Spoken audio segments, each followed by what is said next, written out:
ಕರ್ನಾಟಕಕ್ಕೆ ಬರಲಿದೆ 1700 ಕೋಟಿಗೂ ಅಧಿಕ ಬಂಡವಾಳ. ಕರ್ನಾಟಕದ ಈ 4 ಜಿಲ್ಲೆಗಳಿಗೆ ಸಿಗಲಿಕ್ಕಿದೆ ಬೇರೆ ಎಲ್ಲ ಜಿಲ್ಲೆಗಳಿಗೂ ಮೀರಿದಂತಹ ಅನುದಾನ ಮತ್ತು ಯೋಜನೆಗಳು. ಯಾವುದು ಆ 4 ಜಿಲ್ಲೆಗಳು, ಯಾವುದು ಆ ಯೋಜನೆಗಳು, ಯಾವುದು ಆ ಕೈಗಾರಿಕೆಗಳು, ಈ ವಿಡಿಯೋದಲ್ಲಿ ನೋಡಲಿಕ್ಕಿದ್ದೇವೆ. ಕರುನಾಡಿನ ಸಮಸ್ತ ಕನ್ನಡ ಕುಲಕೋಟಿಗೆ ನಿಮ್ಮ ಧರಣೀಶ್ ಹೆಗ್ಡೆ ಮಾಡುವಂತಹ ನಮಸ್ಕಾರಗಳು. DNA ಯೂಟ್ಯೂಬ್ ಚಾನಲ್ ಅರ್ಪಿಸುವ ಬ್ರೇಕ್ ಡೌನ್ ಅಂಡ್ ಅನಾಲಿಸಿಸ್ ವಿಡಿಯೋಗೆ ತಮಗೆಲ್ಲರಿಗೂ ಸ್ವಾಗತ, ಸುಸ್ವಾಗತ.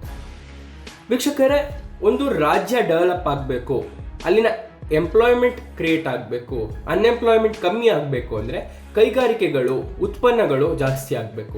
ಇದರಿಂದ ಟ್ರಾನ್ಸ್ಪೋರ್ಟೇಷನ್ ಬೆಳೆಯುತ್ತೆ, ಇಂಟರ್ನಲ್ ಎಂಪ್ಲಾಯ್ಮೆಂಟ್ಸ್ಗಳು ಬೆಳೆಯುತ್ತೆ ಸ್ಟೇಟ್ ಒಳಗಡೆ, ಮತ್ತು ಸ್ಟೇಟ್ನ ಹೊರಗಡೆಯಿಂದ ಬರುವಂತಹ ಹೂಡಿಕೆಗಳು ಹೆಚ್ಚಾಗುತ್ತೆ. ಯಾಕಂದರೆ ಸ್ಕಿಲ್ಡ್ ಲೇಬರ್ ಸಿಗ್ತಾರೆ ಅಂತ, ಪೀಪಲ್ ಸ್ಕಿಲ್ಡ್ ಆಗ್ತಾರೆ. ಈ ನಿಟ್ಟಿನಲ್ಲಿ ಒಂದು ಎಕಾನಮಿ ಕ್ರಿಯೇಟ್ ಆಗುತ್ತೆ ಕೈಗಾರಿಕೆಗಳದ್ದು. ಈ ಬಾರಿ ಸಿಕ್ಕಿರುವಂತಹ 4 ಜಿಲ್ಲೆಗಳೇನಿದೆ, ಇಲ್ಲಿ ಮೇನ್ಲಿ ದೊಡ್ಡ ದೊಡ್ಡ ಕೈಗಾರಿಕೆಗಳು ಸಿಗ್ತಿದೆ. ಆ 4 ಜಿಲ್ಲೆಗಳು ಬೆಂಗಳೂರಿನ ಹೊರತಾಗಿಯೂ ಕೆಲವಿದೆ. ಯಾವುದು ಇವೆಲ್ಲ ಅಂತಕ್ಕಂಥದ್ದನ್ನು ನೋಡಲಿಕ್ಕಿದ್ದೇವೆ.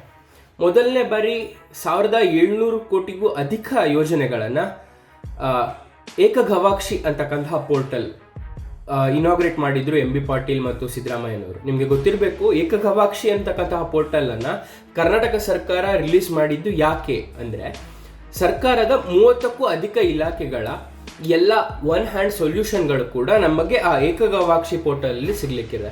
ಅಂದರೆ ಇಂಡಸ್ಟ್ರೀಸ್ ರಿಲೇಟೆಡ್ ಆಗಿರ್ಬೋದು, MSME ರಿಲೇಟೆಡ್ ಆಗಿರ್ಬೋದು, ಎಲ್ಲ ಒಂದು ಪೋರ್ಟಲ್ಗಳಿಗೆ ಮಧ್ಯವರ್ತಿಗಳಿಲ್ಲದೆ ನಾವು ಕೆಲಸ ಮಾಡಬೇಕು ಅಂದರೆ ಏಕಗವಾಕ್ಷಿ ಪೋರ್ಟಲ್ ಮೂಲಕ ಕೆಲಸ ಮಾಡಬಹುದು. ಅದೊಂದು AI ನಿರ್ಮಿತ ಪ್ಲ್ಯಾಟ್ಫಾರ್ಮ್ ಆಗಿದ್ದು AI ಬೇಸ್ಡ್ ಕೂಡ ಆಗಿದೆ. ಅದರಲ್ಲಿ AI ಚಾಟ್ಬಾಟ್ ಕೂಡ ಇರೋದ್ರಿಂದ ನಮಗೆ ಆಫೀಸರ್ಸ್ಗಳ ಮತ್ತು ಇನ್ನಿತರೆ ಮಧ್ಯವರ್ತಿಗಳ ಕಾಟ ಕಮ್ಮಿ ಆಗುತ್ತೆ ಅಂತ ಸರ್ಕಾರ ಹೇಳ್ತಾ ಇದೆ. ಆದರೆ ಈ ಏಕಗವಾಕ್ಷಿ ಒಂದು ಟೀಮ್ ಏನಿದೆ, ಆ ಟೀಮ್ನ ಒಟ್ಟಿಗೆ ಅನುಮೋದನೆಗಳನ್ನು ಕೊಟ್ಟಂತಹ MB ಪಾಟೀಲ್ ಅವರು, ಅಂದರೆ ಕೈಗಾರಿಕಾ ಸಚಿವರಾಗಿರುವಂತಹ MB ಪಾಟೀಲ್ನವರು, ಅವರು ಕರ್ನಾಟಕ ಸರ್ಕಾರ ಕರ್ನಾಟಕದಲ್ಲಿ ಬರ್ತಾ ಇರುವಂತಹ ಕೈಗಾರಿಕೆಗಳ ಬಗ್ಗೆ ಈ ನಿಟ್ಟಿನ ಒಂದಷ್ಟು ಮಾಹಿತಿಗಳನ್ನು ನಮ್ಮೊಂದಿಗೆ ಕೊಟ್ಟಿದ್ದಾರೆ. ಅಂದರೆ ಕರ್ನಾಟಕದ 4 ಜಿಲ್ಲೆಗಳಿಗೆ ಮೇನ್ಲಿ ಫೀಡ್ ಪ್ಲಾಂಟ್ ಆಗಿರಬಹುದು, ಪ್ರೀ ಫ್ಯಾಬ್ರಿಕೇಟೆಡ್ ಮಾಡ್ಯುಲರ್ ಪ್ರಾಡಕ್ಟ್ ಯೂನಿಟ್ಗಳಾಗಿರಬಹುದು, ಅದಲ್ಲದೆ ಟ್ರಾನ್ಸ್ಫಾರ್ಮರ್, ಏರೋನಾಟಿಕಲ್ ಮತ್ತು ಡಿಫೆನ್ಸ್ ಸೆಕ್ಟರಿನ ಕೆಲವೊಂದಷ್ಟು ಇಂಡಸ್ಟ್ರೀಸ್ ರಿಲೇಟೆಡ್ ಒಂದು ಅಪ್ಡೇಟನ್ನು ನಮಗೆ ಕೊಟ್ಟಿದ್ದಾರೆ. ಎಲ್ಲೆಲ್ಲಿ ಬರಲಿಕ್ಕಿದೆ, ಎಷ್ಟೆಷ್ಟು ಹೂಡಿಕೆಗಳಾಗಲಿಕ್ಕಿದೆ ಅಂತ. ಸುಮಾರು 63 ಪ್ರಾಜೆಕ್ಟ್ಗಳು ಬರಲಿಕ್ಕಿವೆ. ಇದರಿಂದ ಡೈರೆಕ್ಟ್ ಆ್ಯಂಡ್ ಇಂಡೈರೆಕ್ಟ್ ಎಲ್ಲ ಸೇರಿಬಿಟ್ಟು 7,000 ಜನರಿಗೆ ಕೆಲಸಗಳು ಸಿಗಲಿಕ್ಕಿದೆ ಅಂತ ಅವ್ರು ಹೇಳ್ತಾ ಇದ್ದಾರೆ. ಯಾವುದೆಲ್ಲ ಈ ಪ್ರಾಜೆಕ್ಟ್ಗಳು, ಎಲ್ಲೆಲ್ಲಿ ಬರಲಿಕ್ಕಿವೆ, ಈ 1700 ಕೋಟಿ ಇನ್ವೆಸ್ಟ್ಮೆಂಟು ಎಲ್ಲಿ ಹೋಗ್ಲಿಕ್ಕಿದೆ ಅಂತಕ್ಕಂಥದ್ದನ್ನು ಮುಂದೆ ನೋಡೋಣ. ಈ ಒಂದು 4 ಜಿಲ್ಲೆಗಳು ಯಾವುದು ಅಂದರೆ, ಬೆಂಗಳೂರು ರೂರಲ್, ಅಂದರೆ ಬೆಂಗಳೂರು ರೂರಲ್ ಅಂದರೆ ನಮ್ಮ ದೇವನಹಳ್ಳಿ ಆ ಪಾರ್ಟ್ ಎಲ್ಲ ಬರುತ್ತೆ. ಬೆಂಗಳೂರು ಅರ್ಬನ್ ಬಿಟ್ಟು ಯಾವುದೆಲ್ಲ ಇದೆನೋ ಅದೆಲ್ಲ ಬೆಂಗಳೂರು ರೂರಲ್ ಬರುತ್ತೆ.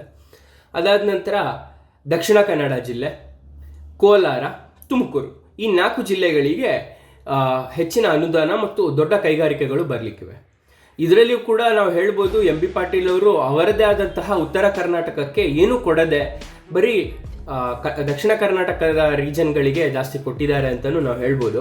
ಆದರೆ ಈ ಮಲತಾಯಿ ಧೋರಣೆ ಈಗಿಂದಲ್ಲ, ಸುಮಾರು ವರ್ಷಗಳಿಂದ ನಮಗೆ ಮಲತಾಯಿ ಧೋರಣೆ ಇದ್ದಿದ್ದೆ. ಅಂದರೆ ಮೇಲಿನ ಜಿಲ್ಲೆಗಳೇನಿದೆ, ಅಂದರೆ ದಾವಣಗೆರೆ ಕಳೆದು ಮೇಲ್ಗಡೆ ಯಾವುದೆಲ್ಲ ಜಿಲ್ಲೆಗಳು ಬರುತ್ತೆ, ಅಲ್ಲಿಗೆ ಯಾವುದೇ ಹೊಸ ರೀತಿಯ ಅನುದಾನ ಬರುವಂಥದ್ದು ಮರುಭೂಮಿಯಲ್ಲಿ ನೀರು ಸಿಕ್ಕಂತಹ ರೀತಿಯಲ್ಲಿ ಆಗೋಗಿರುತ್ತೆ. ಯಾಕಂದರೆ ಅಲ್ಲಿಗೆ ಇನ್ವೆಸ್ಟ್ಮೆಂಟ್ ಕೂಡ ಕಮ್ಮಿ, ಜಾಸ್ತಿ ಕ್ಯಾಪಿಟಲ್ ಏನಿದೆ ನಮ್ಮ ಬ್ಯಾಂಗ್ಳೂರ್ ಏನಿದೆ, ಇದರ ಸುತ್ತಮುತ್ತ ಕ್ಯಾಪಿಟಲ್ನ ಅನುಚರಣೆಯಲ್ಲಿ ಕ್ಯಾಪಿಟಲ್ನ ಸುತ್ತಮುತ್ತ ಬೆಳವಣಿಗೆ ಆಗ್ತಾ ಇರುವಂಥದ್ದು ಜಾಸ್ತಿ.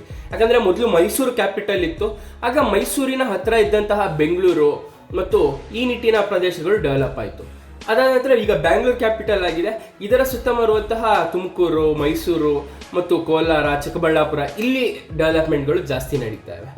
ಆ ನಿಟ್ಟಿನಲ್ಲಿ ನೋಡಿದರೆ ಮೇಲ್ಗಡೆ ಇರುವಂತಹ ಬೆಳಗಾವಿಯಲ್ಲಿ ಕೂಡ ನಾವು ಕ್ಯಾಪಿಟಲ್ ಮಾಡ್ತೇವೆ ಅಂತ ಅಲ್ಲಿ ಒಂದು ಸೌಧವನ್ನು ಓಪನ್ ಮಾಡಿದ್ರು. ಆ ನಿಟ್ಟಿನಲ್ಲಿ ಜಾಸ್ತಿ ಇಂಡಸ್ಟ್ರೀಸನ್ನು ಅಲ್ಲಿ ಕೂಡ ತಗೊಂಡು ಹೋಗಬೇಕಿತ್ತು. ವಿಜಯಪುರ ಇದೆ, ಬೆಳಗಾವಿ ಇದೆ, ಉತ್ತರ ಕರ್ನಾಟಕದಲ್ಲಿ ಕಲಬುರಗಿ ಇದೆ. ಈ ನಿಟ್ಟಿನಲ್ಲಿ ತುಂಬ ಮೈಲ್ ಸ್ಟೋನ್ ಕ್ರಿಯೇಟ್ ಮಾಡುವಂತಹ ಪ್ಲೇಸಸ್ ಕೂಡ ಇತ್ತು, ಮತ್ತು ನ್ಯಾಷನಲ್ ಹೈವೇಗೆ ಕನೆಕ್ಟೆಡ್ ಇರುವಂತಹ ಪ್ಲೇಸಸ್ ಕೂಡ ಇತ್ತು. ಈಗ ನಾವು ಡೈರೆಕ್ಟ್ಲಿ ಪ್ರಾಜೆಕ್ಟ್ಸ್ನ ರೀತಿಯಲ್ಲಿ ನೋಡ್ಕೊಂಡು ಹೋಗೋಣ. 153ನೇ ಮೀಟಿಂಗ್ ಇದಾಗಿತ್ತು ಅವರದು ಏಕಗವಾಕ್ಷಿ ಒಂದು ಪೋರ್ಟಲ್ನ ಮತ್ತು ಆ ಸಮಿತಿ ಏನಿದೆ ಆ ಸಮಿತಿಯ ಬೈಟೆಕ್ನಲ್ಲಿ ಅಥವಾ ಮೀಟಿಂಗ್ನಲ್ಲಿ ಈ ಒಂದಷ್ಟು ಡಿಸಿಷನ್ಸನ್ನು ತಗೊಳ್ಳಿಕ್ಕಾಗಿದೆ ಮತ್ತು ಅನುಮೋದನೆಯನ್ನು ಕೂಡ ಕೊಟ್ಟಿದ್ದಾರೆ. ದಕ್ಷಿಣ ಕನ್ನಡ ಜಿಲ್ಲೆಯ ಮೂಡುಬಿದ್ರಿ ತಾಲೂಕಿಗೆ ಬರುವಂತಹ ಒಂದು ಜಾಗದಲ್ಲಿ 1225.86 ಲಕ್ಷ ಏನಿದೆ 125 ಕೋಟಿ 86 ಲಕ್ಷದ ಒಂದು ಫೀಡ್ ಪ್ಲಾಂಟನ್ನು ತೆರೆಯಲಿಕ್ಕಿದ್ದಾರೆ. ಫೀಡ್ ಪ್ಲಾಂಟ್ ಅಂದರೆ ಏನು ಅಂತ ವೀಕ್ಷಕರೇ, ಫೀಡ್ ಪ್ಲಾಂಟ್ ಅಂದರೆ ಈ ಲೈವ್ ಸ್ಟಾಕ್ ಅಂದರೆ ನಮ್ಮ ಜಾನುವಾರುಗಳಿಗೆ ರಿಲೇಟೆಡ್ ಆಗಿರುವಂತಹ ಭೂಸ ಆಗಿರ್ಬೋದು, ಇನ್ನಿತರೆ ಏನೆಲ್ಲ ಅದರ ಫೀಡಿಂಗ್ ಬರುತ್ತೆ ಆ ಫೀಡ್ಗಳನ್ನು ಕ್ರಿಯೇಟ್ ಮಾಡುವಂತಹ ಪ್ಲಾಂಟ್, ಫೀಡ್ ಪ್ಲಾಂಟ್ ಅಂತ ಹೇಳ್ಬೋದು. ಆ ಪ್ಲಾಂಟನ್ನು ಕ್ರಿಯೇಟ್ ಮಾಡಲಿಕ್ಕೆ 125 ಕೋಟಿಯನ್ನು ಎತ್ತಿಟ್ಟಿದ್ದಾರೆ. ಇದಕ್ಕೆ ಅನುಮೋದನೆ ಸಿಕ್ಕಿದೆ. ಇದು ಮೂಡುಬಿದಿರೆ ತಾಲೂಕು ದಕ್ಷಿಣ ಕನ್ನಡ ಜಿಲ್ಲೆಗೆ ಬರಲಿಕ್ಕಿದೆ. ಅದಾದ ನಂತರ 97.53 ಅಂದರೆ 97 ಕೋಟಿ 53 ಲಕ್ಷದ ಒಂದು ಯೋಜನೆ. ಇದು ದೇವನಹಳ್ಳಿ ಅಂದರೆ ಬ್ಯಾಂಗ್ಳೂರು ರೂರಲ್ ಏನು ಬರುತ್ತೆ ಇಲ್ಲಿ ಬರಲಿಕ್ಕಿದೆ. Prefabricated modular product unit ಇದಾಗಿರುತ್ತೆ. ಅಂದರೆ ನಿಮಗೆ ಗೊತ್ತಿರಬೇಕು, ಪ್ರೀ ಫ್ಯಾಬ್ರಿಕೇಟೆಡ್ ಮಾಡ್ಯುಲರಲ್ಲಿ ಈಗ ಹೌಸ್ಗಳು ಕೂಡ, ಮನೆಗಳು ಕೂಡ ಬರ್ತಾ ಇವೆ.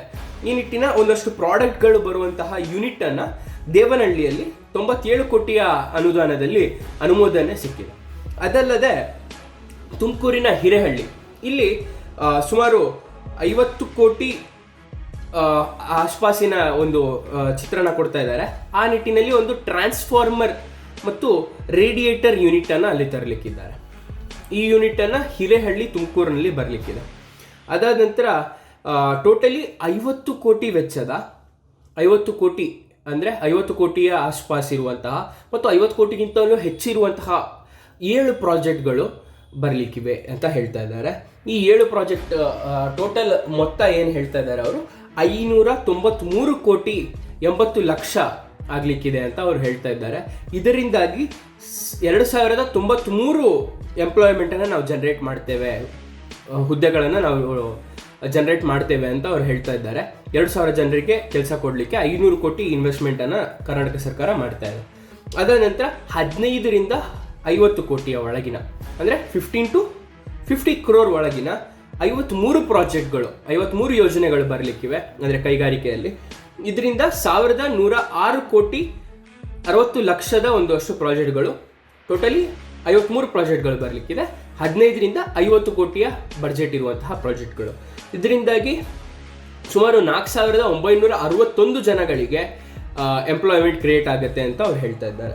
ಅದಲ್ಲದೆ 3 ಪ್ರಾಜೆಕ್ಟ್ಗಳು ಹೆಚ್ಚುವರಿ ಆಗಿ 41 ಕೋಟಿಯ ಆಸ್ಪಾಸಿನ 3 ಪ್ರಾಜೆಕ್ಟ್ಗಳು ಬರಲಿಕ್ಕಿವೆ.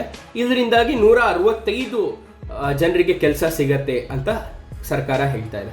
ಟೋಟಲಿ ಈ 60 ಪ್ರಾಜೆಕ್ಟು ಪ್ಲಸ್ ಈ ಹೆಚ್ಚುವರಿ 3 ಪ್ರಾಜೆಕ್ಟ್ ಸೇರಿದರೆ 63 ಪ್ರಾಜೆಕ್ಟ್ಗಳಿಗೆ ಕರ್ನಾಟಕ ಸರ್ಕಾರ 1741 ಕೋಟಿಯನ್ನು ಇನ್ವೆಸ್ಟ್ ಮಾಡಲಿಕ್ಕಿದೆ. ಇದರಿಂದಾಗಿ 7219 ಜನರಿಗೆ ಕೆಲಸ ಸಿಗಲಿಕ್ಕಿದೆ. ಈ ನಿಟ್ಟಿನ ಒಂದಷ್ಟು ಒಳ್ಳೆಯ ಡೆವಲಪ್ಮೆಂಟ್ ಅಂತಲೇ ಹೇಳ್ಬೋದು. ನೆಕ್ಸ್ಟ್ ಬಡ್ಜೆಟ್ ಅಲೋಕೇಶನ್ ಆಗುವಾಗ, ನೆಕ್ಸ್ಟ್ ಕೈಗಾರಿಕೆಗಳನ್ನು ಮಾಡುವಾಗ ಉತ್ತರ ಕರ್ನಾಟಕದ ಪ್ರದೇಶಕ್ಕೂ ಕೂಡ ಕೆಲವೊಂದಷ್ಟು ಪ್ರಾಜೆಕ್ಟ್ಗಳು ಬರೋದ್ರಿಂದ ಇಲ್ಲಿ ಕೂಡ ಎಂಪ್ಲಾಯ್ಮೆಂಟ್ ಕ್ರಿಯೇಷನ್ ಆಗುವಂಥದ್ದು ಮುಖ್ಯ ಇದೆ. ಕೇಂದ್ರದಲ್ಲಿ ಹೇಗೆ ಡೆಲ್ಲಿ ಮತ್ತು ಆ ನಿಟ್ಟಿನಲ್ಲಿ ಜಾಸ್ತಿ ಪ್ರಾಜೆಕ್ಟ್ಗಳು ಹೋಗುತ್ತೋ ಅದೇ ನಿಟ್ಟಿನಲ್ಲಿ ಬೆಂಗಳೂರು ರಿಲೇಟೆಡ್ ಇರುವಂತಹ ಸಿಟೀಸ್ಗಳಿಗೆ ಜಾಸ್ತಿ ಪ್ರಾಜೆಕ್ಟ್ ಹೋಗ್ತಾ ಇರುವಂಥದ್ದು ಕರ್ನಾಟಕದಲ್ಲಿ ಕೂಡ ಸುಮಾರು ವರ್ಷದಿಂದ ನಡೀತಾ ಬರುವಂಥದ್ದು. ಆದರೆ ಇದನ್ನು ಸ್ವಲ್ಪ ಡಿಸೆಂಟ್ರಲೈಸ್ ಮಾಡಿ, ಅಂದರೆ ಕ್ಯಾಪಿಟಲಿಂದ ಸ್ವಲ್ಪ ಹೊರಗಡೆ ಕೂಡ ಡೆವಲಪ್ಮೆಂಟ್ ಮಾಡುವಂಥದ್ದು ಜನರಿಗೆ ಇನ್ನೂ ಅನುಕೂಲ ಆಗುತ್ತೆ. ಹೊಸ ಕಡೆ ಡೆವಲಪ್ಮೆಂಟ್ ಆದರೆ, ಹೊಸ ಕಡೆ ಕ್ಯಾಪಿಟಲ್ ಇನ್ವೆಸ್ಟ್ಮೆಂಟ್ ಜಾಸ್ತಿ ಆದರೆ ಎಕಾನಮಿ ಅಲ್ಲಿ ಕೂಡ ಬೆಳೀಲಿಕ್ಕೆ ಹೆಲ್ಪ್ ಆಗುತ್ತೆ ಅಂತಕ್ಕಂಥದ್ದು. ನಿಮಗೇನನ್ಸುತ್ತೆ ವೀಕ್ಷಕರೇ ಈ 4 ಜಿಲ್ಲೆಗಳಿಗೆ ಬರ್ತಾ ಇರುವಂತಹ ಯೋಜನೆ ಕುರಿತಾಗಿ? ನಾನು ನಿಮ್ಮ ಧರಣೀಶ್ ಹೆಗ್ಡೆ. ಧರಣಿ, ಧನ್ಯವಾದಗಳು.